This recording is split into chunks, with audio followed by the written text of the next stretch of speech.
Hello सेवा सबैजना आज म धेरै पछि मिनी ब्लग गर्दैछु। मेरो मिनी ब्लग चाहिँ यस्तै छ।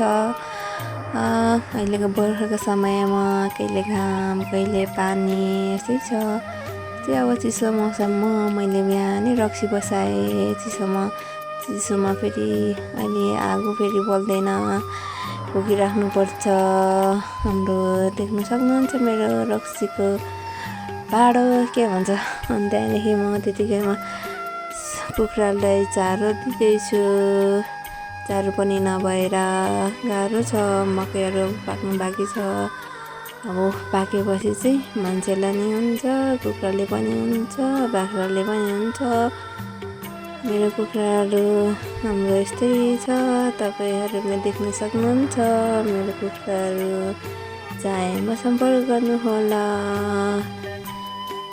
यस्तै छ। अनि मेरो दिनचर्या चाहिँ यस्तै हुन्छ। कहिले खोर्सानी गोड्ने, कहिले घाँस गर्ने, कहिले कता जाने। मेरो यस्तै छ गाउँले जीवन।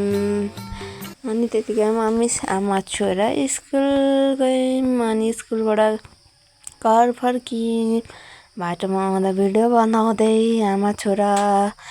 अनि तपाईँहरूले चाहिँ देख्न सक्नुहुन्छ हाम्रो यहाँदेखि हाम्रो भ्यू तलदेखि नै चाहिँ हाम्रो स्कुल हो। स्कुलदेखि परतिर हाम्रो गाउँको भ्यूहरू। हाम्रो नानी बाबुहरू पार्टीमा के गर्दैछ हाम्रो भ्यूहरू। अनि हाम्रो काले चाहिँ स्कुलदेखि फर्किँदा फुल नटिपी नहुने। मेरो कालेको बानी चाहिँ यस्तै छ।